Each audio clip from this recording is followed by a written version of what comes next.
Ketika di Eropa secara praktikal, gereja melarang praktik pengobatan. Ketika upacara agama seperti mengusir setan-setan rekaan dianggap sebagai penyembuhan bagi penyakit-penyakit. Ketika tukang-tukang obat palsu dan badut-badut amat banyak di kala itu di Eropa, namun umat Islam telah mempunyai kedokteran yang sesungguhnya. Karena hal itu, sejak tahun 1000 Masehi, para pelajar yang berasal dari Eropa Barat dan para ulama serta pakar muslim dari Irak, Syam, dan Mesir berlomba-lomba untuk mendatangi Spanyol dengan tujuan untuk mencari ilmu di sana. Para pelajar dan cendekiawan ini datang ke Spanyol karena pada masa itu pemerintahannya memberi tempat terhormat bagi para ilmuwan yang datang ke sana. Dengan adanya kebijakan tersebut, maka tidak heran Spanyol pada masa kekhalifahan Islam berkuasa. Spanyol menjadi pusat pembelajaran bagi masyarakat Eropa. Selain melalui Spanyol dan Andalusia, peradaban Islam pun masuk melalui Italia.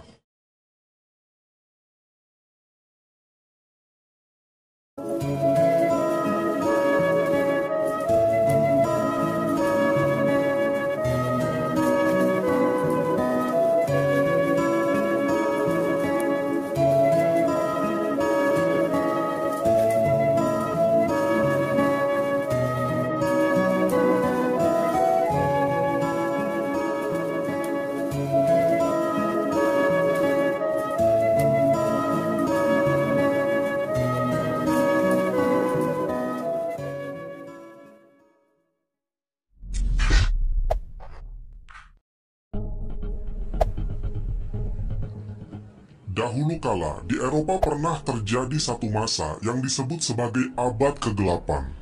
Abad Kegelapan yang terjadi di Eropa dimulai sejak era Kekaisaran Romawi tumbang. Disebut sebagai Abad Kegelapan karena pada masa ini hanya sedikit orang yang tahu bagaimana kehidupan itu berjalan. Sebab di masa itu hanya ada sedikit sekali catatan.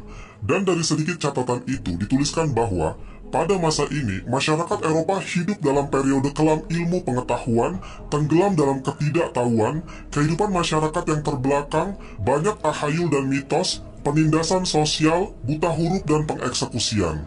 Namun ketika abad kegelapan menghantui masyarakat Eropa, justru dari dunia timur dengan keislamannya sedang terang benderang dan berada di puncak keemasannya.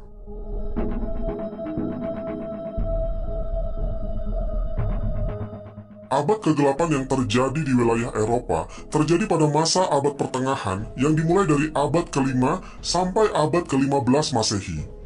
Abad kegelapan dimulai sekitar abad ke-5 Masehi sejak terjadi keruntuhan total Kekaisaran Romawi.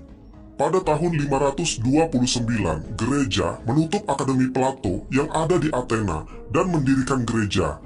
Dengan adanya hal ini, pada saat itu, agama Kristen telah menggantikan pemikiran filsafat Yunani.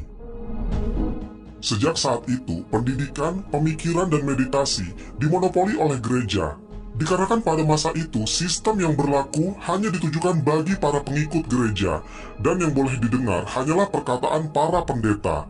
Maka oleh bangsa Eropa, abad pertengahan disebut sebagai abad kegelapan. Pada masa itu di wilayah barat, ilmu pengetahuan, budaya, seni, sastra, dan semua pemikiran berada dalam kegelapan. Francisco Petrarca, seorang ilmuwan dan penyair asal Italia, adalah orang yang pertama kali menyebutkan abad pertengahan sebagai abad kegelapan.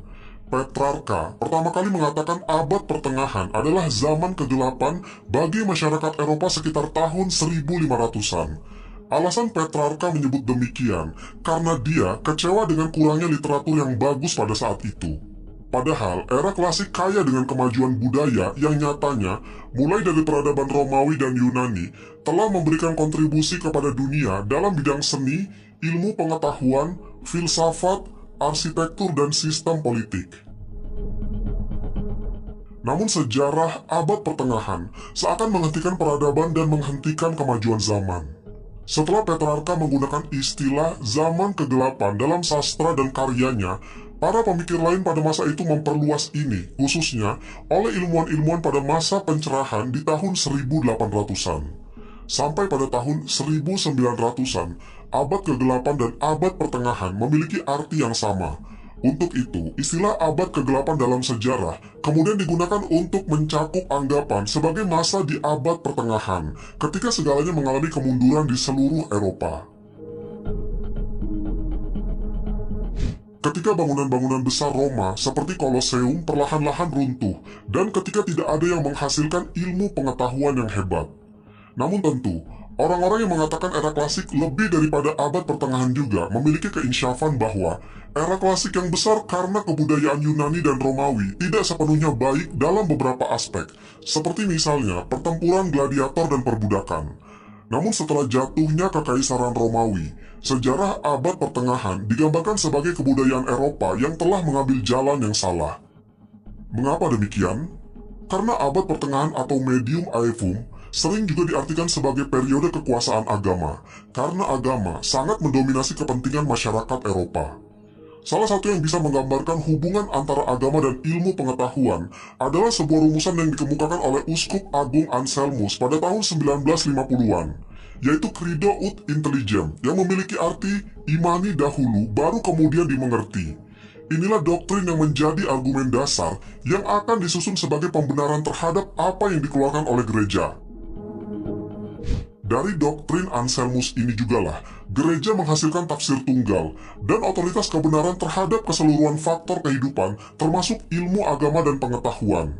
Maka segala hal yang tidak berhubungan dengan agama dianggap melanggar hukum. Segala tindakan gereja akan didukung oleh raja yang berkuasa, sehingga kedudukan gereja itu setara atau bahkan lebih tinggi dari pemerintahan istana. Pada masa kegelapan Eropa, segala bentuk kebijakan pemerintah untuk urusan kenegaraan tidak diputuskan berdasarkan demokrasi parlemen, tetapi kebijakan negara akan diputuskan melalui rekomendasi Dewan Gereja, sehingga mereka yang memiliki kedudukan di dalam gereja menjadi sangat makmur secara ekonomi. Tidak seperti masyarakat biasa yang sangat kesulitan untuk bertahan hidup, agama yang seharusnya membawa ketenangan, kebahagiaan, dan kepercayaan pada abad kegelapan oleh sekelompok strata pendeta tertentu, konsep ketuhanan tersebut dijauhkan dari makna aslinya dan mengalami pendistorsian. Sistem yang dipakai pada abad pertengahan dengan pelarangannya terhadap ilmu pengetahuan, pemikiran, dan seni telah memberikan kegelapan dan mengubah dunia menjadi penjara melalui penerapan inkuisisi, pajak gereja, dan lain-lain. Saat itu juga, tidak ada satupun masyarakat yang diperbolehkan menyebarkan pengaruhnya melebihi pengaruh gereja. Nilai-nilai seperti kesetaraan, keadilan, cinta kasih, dan rasa hormat telah dianggap kuno, dan masyarakat hanya mengandalkan teori lama yang diperbolehkan oleh gereja. Bahkan, tidak sedikit hasil-hasil pengetahuan yang tidak sesuai dengan doktrin gereja yang tengah berkuasa langsung ditolak, dan dianggap sebagai ilmu sihir dan akan menyesatkan jiwa manusia. Seperti pada peristiwa di tahun 1400-an, ketika munculnya sebuah wabah besar yang disebut dengan nama Black Death. Maka pada saat itu, masyarakat Eropa akan menganggap hal itu sebagai ancaman sihir, dan harus ada pengorbanan untuk menghentikannya, baik itu mengorbankan nyawa manusia ataupun yang lainnya. Alhasil, wabah Black Death yang bermula dari Italia karena tidak ditangani secara tepat dan ilmiah, maka menyebarlah dengan cepat ke seluruh Eropa bahkan sampai ke dataran Arab dan Cina. Dan dalam sejarahnya, Black Death diingat sebagai suatu tragedi yang memakan korban sekitar 75-200 juta manusia. Saat itu, Eropa kehilangan lebih dari sepertiga penduduknya, sementara Cina hampir setengahnya. Abad kegelapan Eropa dengan doktrin gerejanya bahkan benar-benar memusuhi hal-hal yang bersifat ilmiah. Pada tahun 1500-an, Nicolaus Copernicus, seorang astronom pertama yang menemukan teori heliosentris, dengan suatu perhitungan matematika yang rumit menyimpulkan bahwa bumilah yang mengelilingi matahari dan bukan sebaliknya. Dengan teori heliosentrisnya ini, Copernicus secara tidak langsung menentang dogma gereja yang menyatakan bahwa bumilah yang dikelilingi oleh matahari dan bumilah yang menjadi pusat semesta. Maka atas teori Copernicus yang menentang dogma gereja itu, akhirnya buku-buku Copernicus dilarang beredar. Bahkan sampai kematiannya, Copernicus dianggap bid'ah, sampai dia dimakamkan di bawah katedral tanpa batu nisan. Sementara itu Galileo Galilei bernasib sama seperti Copernicus.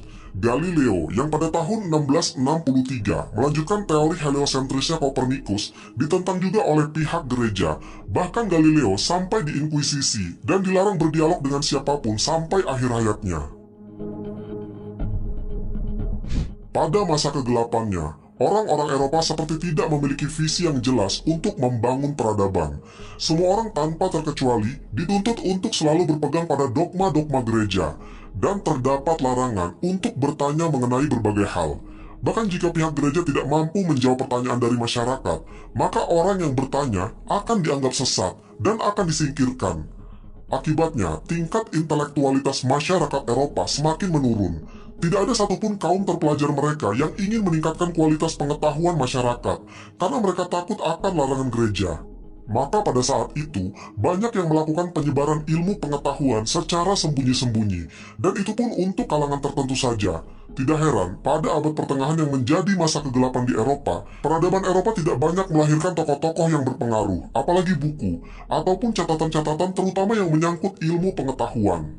Periodisasi yang telah kita bahas sebenarnya terbagi-bagi ke dalam beberapa bagian, namun pembagiannya hanya berdasarkan pada masa peradaban masyarakat barat, dan pendefinisiannya pun hanya disadari dari dunia barat, mulai dari masa prasejarah, masa klasik, abad pertengahan, abad pencerahan, dan masa modern, yang diawali dari peradaban Yunani kuno, Romawi, sampai kemudian kepada peradaban Eropa. Para ahli sejarah barat membuat periodisasi zaman berdasarkan kejayaan dan keruntuhan peradaban dengan tolak ukur akal dan kecakapan suatu bangsa dalam menghasilkan peradaban. Namun tentu hanya berdasarkan peradaban barat saja. Dan sialnya, periodisasi zaman ini diajarkan pada kita semua, seolah-olah bagian dari sejarah kita. Seperti halnya abad pertengahan yang jadi abad kegelapan, padahal kenyataannya, abad kegelapan itu hanya terjadi di barat. Sebab di daerah timur mulai terjadi kebangkitan, baik dari sisi agama maupun peradaban.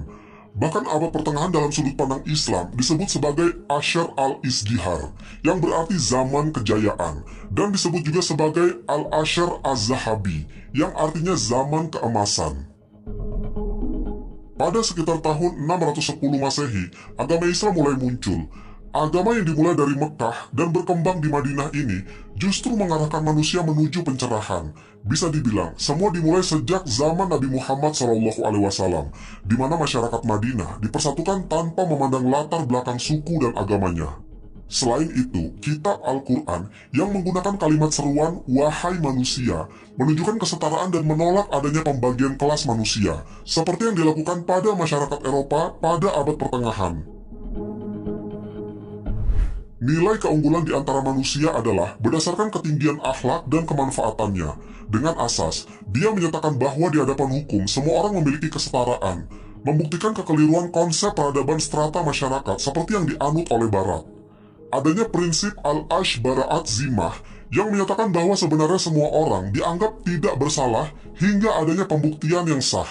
Keamanan jiwa, harta, dan kehormatan manusia diakui sebagai hak asasi manusia dan dijamin keberadaannya. Semua orang baik kaya ataupun miskin, perempuan ataupun laki-laki, orang kota atau orang desa, semua memiliki hak kepemilikan yang sama di hadapan Islam. Zakat dan sedekah yang merupakan bentuk keseimbangan sosial membantu mencegah terjadinya pembagian kelas sosial. 100 tahun setelah berdirinya pemerintahan Islam di Madinah, pengaruh kekuatan Islam ini telah sampai ke beberapa penjuru dunia, mulai dari daratan Cina sampai ke Samudra Atlantik, dari benua Eropa, Afrika, bahkan sampai ke Nusantara. Di sisi lain, aktivitas penterjemah yang terjadi pada tahun 700 sampai 1500-an memiliki arti penting tersendiri bagi dunia Islam. Di antara literatur yang diterjemahkan tersebut adalah buku-buku India, Iran, dan buku-buku Suryani Ibrani, termasuk sekali buku-buku Yunani. Pada pusat-pusat kebudayaan seperti Syria, Mesir, Persia, dan juga Mesopotamia. Pemikiran filsafat Yunani diketemukan oleh cendekiawan Islam. Dengan adanya aktivitas ini, maka karya-karya filsafat Aristoteles, Plato, dan Socrates serta karya-karya keilmuan Hippocrates seperti Bartholomeus, Euclides, dan Archimedes diterjemahkan ke dalam bahasa Arab. Baghdad, yang saat itu menjadi pusat kekuasaan Abbasiyah, menjadi jalur utama filsafat Yunani ke dalam Islam. Dan dari sinilah timbul gerakan penerjemah buku-buku Yunani ke dalam bahasa Arab. Berkat adanya usaha-usaha penerjemah tersebut, umat Islam telah mampu mewarisi tradisi intelektual dari 3 jenis kebudayaan yang sangat maju, yaitu Yunani, Persia, dan India. Warisan intelektual tersebut dimanfaatkan dalam membangun suatu kebudayaan ilmu pengetahuan yang lebih maju. Dewan yang dibentuk di Baitul Hikmah telah menghasilkan banyak karya bermanfaat, dengan menyarikan dari berbagai karya-karya yang berkaitan dengan berbagai bidang seperti filsafat, matematika, kedokteran, astronomi, dan kimia. Bahkan di Baghdad dibuka jasa penerjemah. Bagi penerjemah buku-buku bahasa asing, akan dibayar dengan emas sebesar buku yang diterjemahkan. Berhasilnya pencapaian kemajuan Islam di berbagai bidang, khususnya ilmu pengetahuan, tidak terlepas dari kepercayaan dan memandang agama. Dan ilmu pengetahuan sama-sama memberikan kekuatan, tidak bertentangan dan bahkan bisa bersinergi dalam kemajuan. Dalam Islam dikatakan, pengetahuan sebagai pegangan lahiriah, sedangkan agama membawa revolusi batiniah. Pengetahuan bermanfaat untuk memperindah akal dan pikiran, sementara agama bermanfaat untuk memperindah jiwa dan perasaan. Dari kedua unsur pengetahuan dan agama inilah, Islam pada masa itu memiliki kekokohan kebudayaan dan menghasilkan masa keemasan. Meskipun atmosfer politik Islam mengalami perubahan secara signifikan, namun kondisi tersebut tidak mempengaruhi perkembangan ilmu pengetahuan di wilayah Islam, baik ilmu akliyah seperti filsafat, matematika, kedokteran, kimia, dan lainnya. Sementara ilmu nakliyah seperti ilmu tafsir yang berbasis pada penelitian Al-Quran maupun ilmu hadis bahkan mencapai puncaknya pada era Abbasiyah berkat terbelakangnya upaya-upaya penterjemah yang kemudian dikenal dengan nama Khizanah Al-Hikmah atau Bait Al-Hikmah.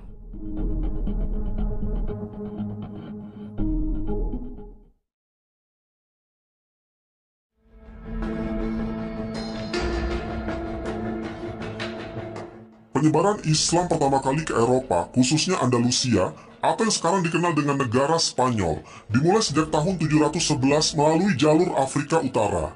Namun Andalusia menjadi kerajaan Islam, berawal setelah Abdurrahman ad-Dakhil pada tahun 756 berhasil membangun pemerintahan yang berpusat di Spanyol. Islam menguasai Spanyol hampir 8 abad lamanya, dengan kemajuan pesat hampir di semua aspek seperti sosial, ekonomi, arsitektur, agama, sastra, dan ilmu pengetahuan. Pada masa pemerintahan Al-Hakam, buku-buku ilmiah dari timur didatangkan sehingga Cordoba dan universitasnya mampu menyaingi Baghdad pada masa itu. Demikian juga kebijakan Muhammad bin Abdurrahman dan Al-Hakam II Al-Muntasir dalam mengembangkan wawasan keilmuan ikut mendukung kejayaan Islam di Spanyol. Sampai-sampai dikatakan pada masa itu, Universitas Cordoba Spanyol telah mempunyai fakultas-fakultas astronomi, ilmu ukur, dan kedokteran bersama-sama dengan fakultas ilmu ketuhanan dan hukum. Selain itu, Universitas Cordoba memiliki perpustakaan yang terbesar dan terbaik. Universitas Cordoba memiliki 17 buah perpustakaan dan salah satu perpustakaan diantaranya memiliki 400.000 buah buku dan memiliki katalog dengan sangat rapih.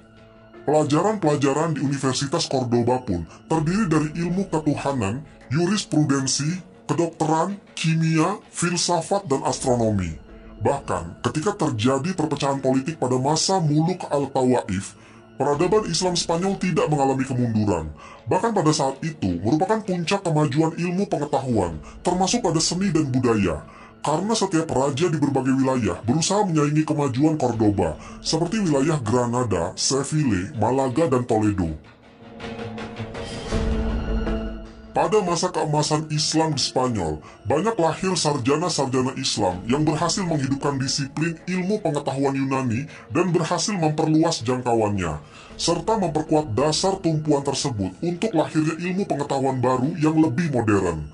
Beberapa di antaranya seperti filsafat, pada sosok Al-Kindi dan Ibnu Rushd, yang juga dikenal sebagai Averroes di Eropa. Ilmu kedokteran pada sosok Ibnu Sina, yang dikenal sebagai Avicenna di Eropa. Ilmu kimia pada sosok Abbas Ibnu Farnas yang menjadi tokoh pertama yang membuat kaca dari batu dan bahkan menjadi orang yang pertama mempelajari dan melakukan uji coba penerbangan.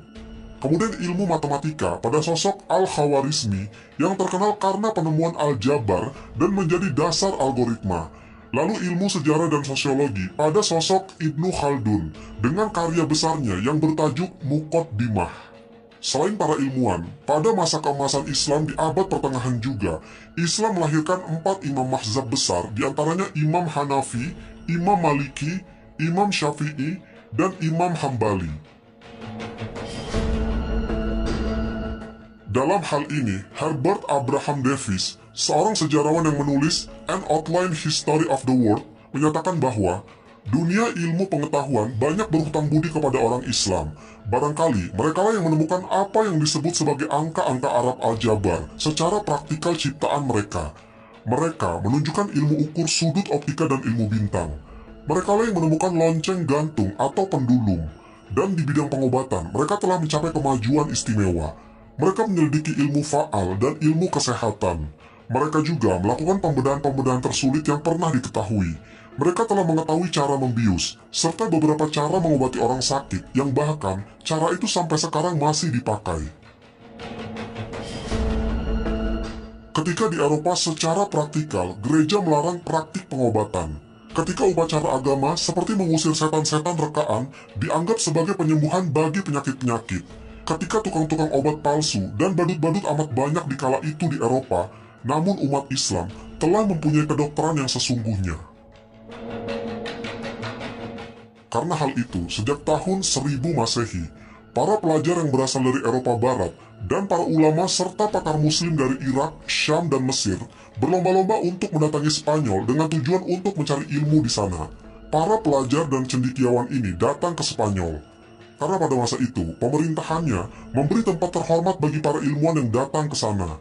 Dengan adanya kebijakan tersebut, maka tidak heran Spanyol pada masa kekhalifahan Islam berkuasa. Spanyol menjadi pusat pembelajaran bagi masyarakat Eropa. Selain melalui Spanyol dan Andalusia, peradaban Islam pun masuk melalui Italia. Sekitar tahun 825 Masehi, dinasti Aghlabiyah dari Tunisia yang dipimpin oleh seorang raja bernama Ziyadatullah I berhasil menguasai kepulauan Sisilia. Setelah Sisilia berhasil ditaklukkan oleh Islam, ada dua dinasti lain yang memperebutkan wilayah Sisilia ini, antara dinasti Aghlabiyah dan dinasti Kalbiyah. Keduanya bergantian menguasai dan memimpin Sisilia, sampai pada suatu ketika, dinasti Kalbiyah menjadi penguasa Sisilia. Dinasti ini memerintah dengan toleransi yang tinggi, sehingga kondisi Sisilia yang sempat memanas karena konflik etnis dapat kembali stabil. Beragam suku dan etnis seperti orang Sisilia, Arab, Yahudi, Barbar, Persia, Tartar, dan Negro dapat berbaur dalam toleransi dan keharmonisan. Sejak berada dalam kekuasaan Islam dan mencapai puncak kejayaan pada masa kekuasaan Abu al-Futuh Yusuf bin Abdullah pada tahun 989 Masehi, kegiatan intelektual Islam mengalami perkembangan pesat dan Sisilia melalui Universitas Belém yang ada di Palermo menjelma menjadi salah satu magnet peradaban Eropa setelah Cordoba di Andalusia. Namun pada tahun 1060, Pangeran Roger I, anak dari Tancred de Hauteville dari Normandia, berhasil menaklukkan Sisilia dari kerajaan Islam dan beberapa tahun setelah itu, sampai puncaknya pada tahun 1085, Reconquista berhasil merebut kota Palermo, Siracusa, dan Toledo. Namun meski Islam tidak lagi berkuasa di Sisilia, orang-orang Norman ini mulai melakukan penerjemah pengetahuan Islam ke bahasa mereka, yaitu bahasa Latin. Dan mencapai puncaknya di masa kepemimpinan Roger di tahun 1154 yang berhasil membuat Sisilia menjadi pusat di mana budaya pengetahuan dan pembelajaran Islam semakin menyebar ke seluruh Eropa, khususnya menciptakan percikan pembelajaran di kalangan orang Kristen Eropa. Selain segala pengetahuan Islam yang ditransmisi ke Eropa, Islam pun memajukan Sisilia dalam bidang pertanian melalui dinasti Aghlabiyah dan dinasti Kalbiyah yang bergantian menguasai Sisilia 2 abad lamanya. Wilayah ini akhirnya bisa memanen katun, tebu, dan kacang tanah yang sebelumnya belum dikenal di Sisilia. Pada tahun 1400-an dan abad-abad berikutnya, kajian bahasa Arab di universitas-universitas Eropa terus dipelajari, seperti di Oxford dan Paris. Semua kajian Arab ini ditujukan untuk menyiapkan para misionaris Kristen untuk dikirim ke wilayah-wilayah Muslim.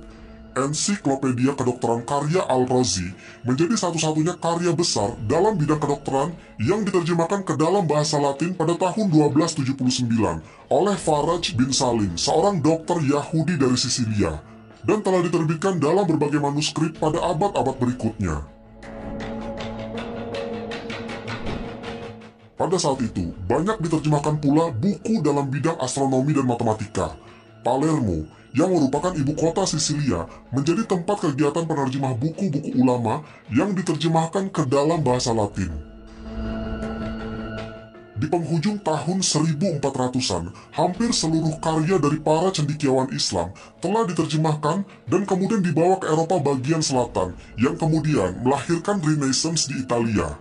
Dengan demikian, maka ungkapan bahwa Sisilia mempunyai kontribusi dan peran yang signifikan dalam proses pewarisan khazanah ilmiah ke Eropa itu memang benar adanya. Adelard of Bath, ilmuwan pertama Inggris, bahkan menyampaikan rasa terima kasihnya dengan menyatakan, "Dari para ahli Arablah, saya telah belajar suatu hal, yakni belajar yang dipimpin oleh akal, bukan oleh tali kekang." Dan untuk menggenapi hal ini, ada pertanyaan yang bisa membuktikan hal ini. Itu datang dari Eric John Heath Holliard, ilmuwan penting Inggris pada tahun 1928, yang menuliskan dalam kata pengantarnya di buku Richard Russell yang berjudul The Wars of Geber. Holliard menyatakan bahwa selama abad ke-12 dan 13 terjadi kebangkitan ilmiah di Eropa, dan para sarjana dari negara-negara Kristen Eropa melakukan perjalanan ke universitas-universitas Muslim di Spanyol, Mesir, Suriah, dan bahkan Maroko untuk memperoleh pengetahuan dari musuh mereka dalam agama, tetapi teman dalam belajar. Selain melalui Spanyol dan Italia, tentu peradaban Islam pun masuk ke Eropa melalui kerajaan Turki Utsmani yang telah mencapai puncak kejayaannya. Sehingga pada tanggal 29 Mei 1453, Muhammad Al-Fatih berhasil menaklukkan benteng kota Konstantinopel, lambang Imperium Bizantium yang terkuat. Momen penaklukan oleh Khilafah Utsmani ini otomatis mengakhiri abad ke-8 di Eropa dan memberi cahaya baru bagi Eropa. Yang unik, ketika Konstantin II meminta bantuan kepada Paus untuk menyatukan gereja Ortodoksia dengan gereja Katolik Roma demi menghadapi Turki Utsmani, penduduk Konstantinopel menentang persatuan itu. Bahkan mereka lebih memilih melihat sorban-sorban orang Islam berada di jantung ibu kota mereka daripada melihat peci tokoh Katolik di sana. Alhasil, dengan dipindahkannya ibu kota Khilafah Utsmaniyah ke Konstantinopel, maka berakhirlah kekuasaan Bizantium, dan Konstantinopel memasuki babak baru yang penuh dengan ilmu, kemakmuran, dan kemajuan. Di Konstantinopel ini juga terjadi beberapa kontak hubungan antara Muslim dan Kristen Ortodoks, di mana tindakan Turki Utsmani yang toleran terhadap non-Muslim semakin membantu mereka dalam proses terjadinya transformasi nilai-nilai Islam ke Barat. Alasannya tentu karena Barat pada masa itu sedang serius mempelajari dan mengembangkan ilmu pengetahuan Islam yang sudah diboyong 2 abad sebelumnya. Bahkan pada akhirnya, Barat telah melampaui Turki Utsmani.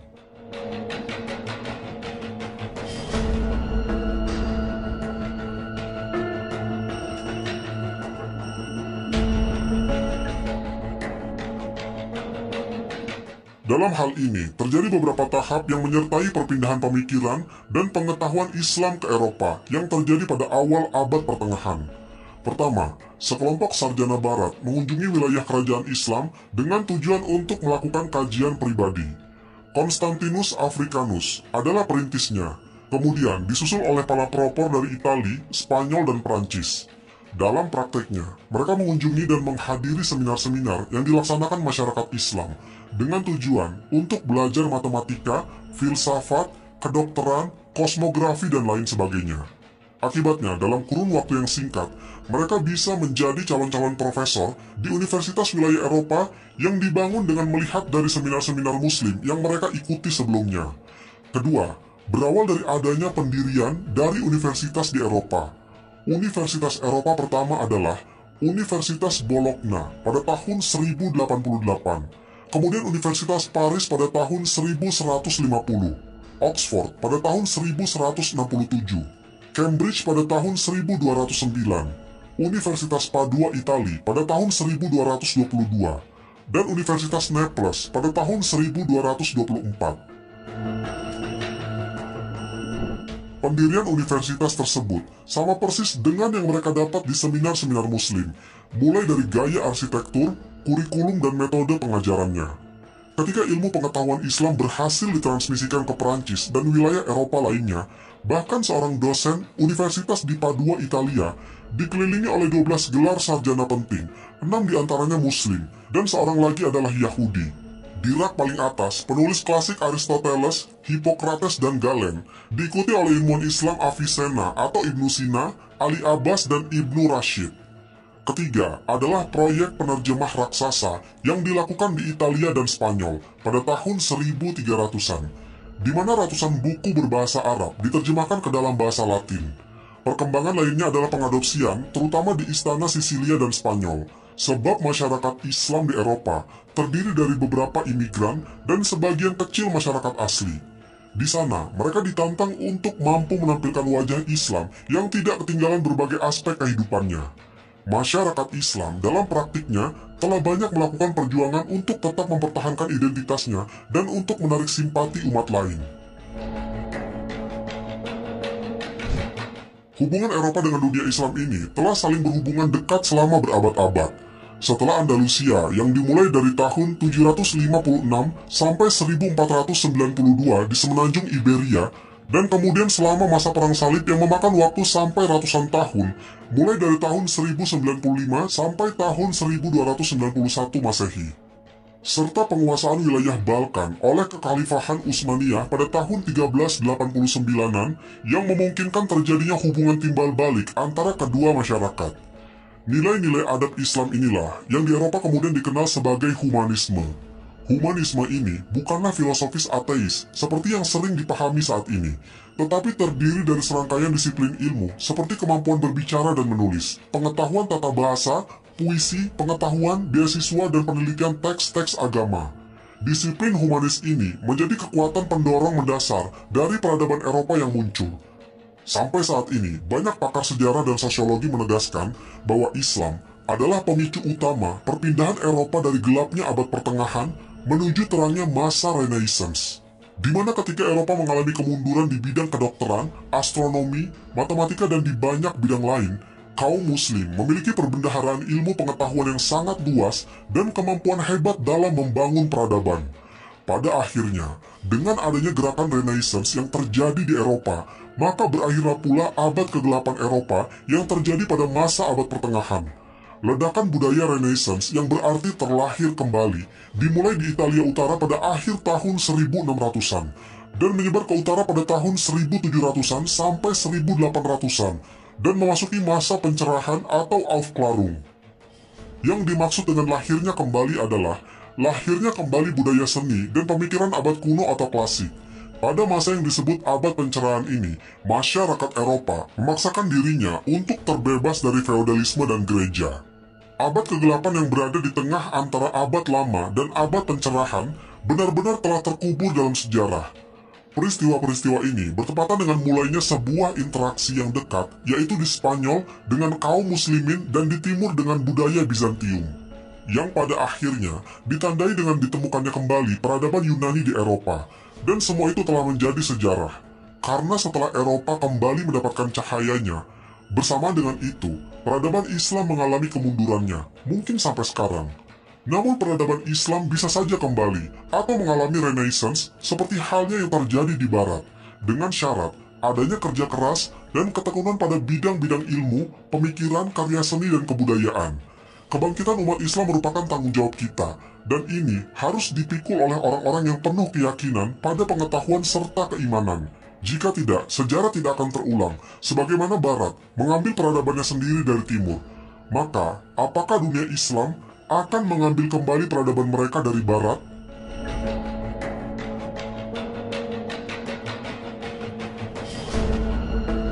Wallahu a'lam bishawab. Semoga kisah ini bermanfaat. Lebih dan kurangnya mohon dimaafkan. Yang benar datangnya dari Allah Subhanahu wa Ta'ala. Khilaf atau keliru itu datangnya dari saya pribadi sebagai manusia biasa.